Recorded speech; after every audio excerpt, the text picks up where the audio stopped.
Hello, welcome to Just Jamming Along. My name's Chris, and today I want to ask a question. Are you good enough to play in a band?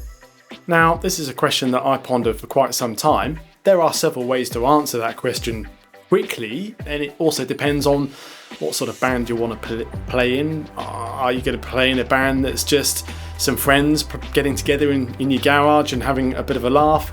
Or is it going to be a serious professional band? Or is it going to be something kind of perhaps in between? For the purposes of this video, I'm going to talk about amateurs setting up a band and playing local gigs, in a part-time kind of way, doing standard covers, that sort of stuff. Now, if you're like me, late 40s, early 50s, or perhaps a little bit older, you might be semi-retired or even fully retired, and you're thinking to yourself, do you know what, I'd love to play in a band. I've always wanted to do that. I never had a chance when I was younger, when I was a teenager or when I was, in my 20s. Kind of felt like you missed that boat. But now's an opportunity. You've got some spare time on your hands. You might even have a bit of spare money that you can put into buying equipment and gear and all those sorts of things. But the biggest hurdle, I think, or certainly the biggest hurdle that I found, was building up the confidence. But I knew that I really wanted to do it. I mean, I'd played in bands myself. And I'd also done quite a bit of acoustic duo stuff as well, but I'd never been in a committed, regular gigging band. So a few years ago, I thought, right, I want to make this happen. Now, there are two paths that you can take really with this. And the path that I took was one of lots of preparation. I really thought that it was important for me to learn music theory. I kind of imagined that if I was with other musicians, I wanted to be able to understand a bit of music theory and a bit of music terminology. You hear musicians saying things like, oh, this is a 1-4-5 progression, or on the chorus we go to the relative minor. I didn't know what any of that sort of stuff meant, so I started taking lessons, and that was one of the first things that I wanted to learn. It wasn't so much about actual playing. I wanted to understand more of that theory side of things. So that was really good, and I learned quite a bit. And then I started thinking, well, do you know what? I need to understand a bit more about gear and equipment because, I had electric guitars and amps, but I never really gone down that road of understanding about pedals and effects and signal chains, paths, and all those sorts of things. So I started buying gear and to kind of research it, and I've got all these pedals. They're all on my windowsill just here. In fact, I'll just quickly swivel the camera around. All these pedals, which are no longer on pedal boards, but all sorts of different things, and oh god, what else? There's loads up here. Looper pedals, wah pedals, and so on. Got this kind of stock of stuff which I started experimenting with because I thought, I need to learn. I need to learn about gear so that I can understand what I'm using and how to apply it in a band. And this is all part of the kind of the knowledge building, the building confidence. But you know what? What was I really doing over this 4 or 5 year period? I wasn't really building confidence, to be honest. I was putting it off. I was procrastinating. So that's the route that I took. And then eventually I did join a band. In fact, a friend of mine and I started a band together. And then since then, various other opportunities have come up. And I'm currently playing in 2 bands at the moment with some potential offers for some tribute acts and bits and pieces like that, which is great. And one thing's kind of led to another, and I've got no regrets. But the other path that I could have taken would be to just join a band.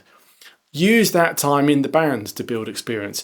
Use the time in the band doing gigs to learn what you need to know. Use the time in the band to learn from your mistakes. Understand what gear you need out of necessity.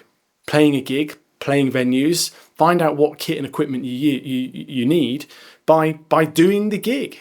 Find out, discover what works, discover what's reliable, discover what equipment you do need, discover what equipment you don't need, and all those sorts of things. But basically build experience.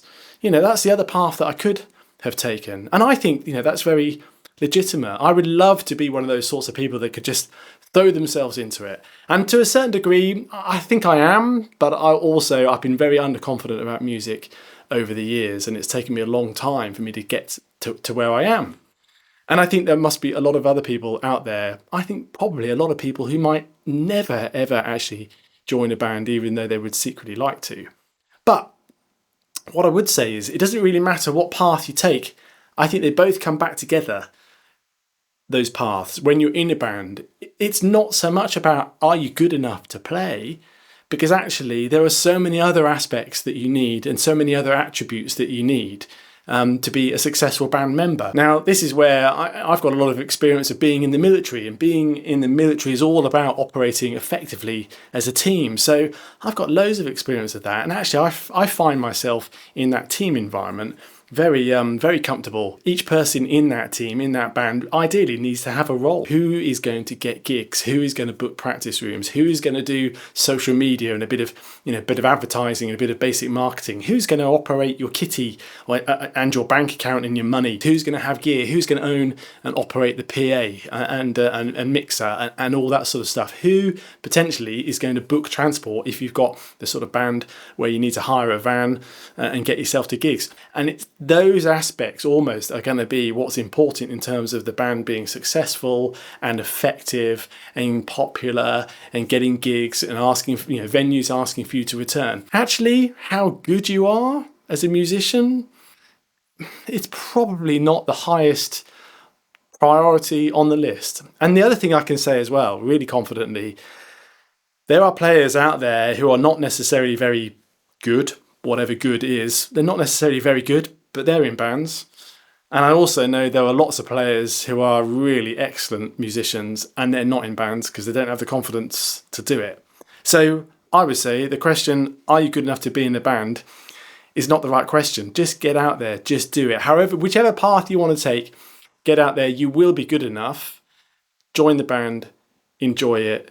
The world needs music and the music scene needs bands. So good luck. I'd love to know what you think. Let me know if you've got any comments, any observations, any experiences that you've got of joining a band. If you were underconfident but are now in a band, then perhaps write about your experiences. Or if you're wanting to be in a band but you haven't plucked up the courage, or you're feeling underconfident, or you're feeling like you're not good enough, then write it in the comments below. I'd love to know what you think. Love to know what other people's experiences are, and we can have a conversation. Okay, thanks very much. Take care. I'll see you next time.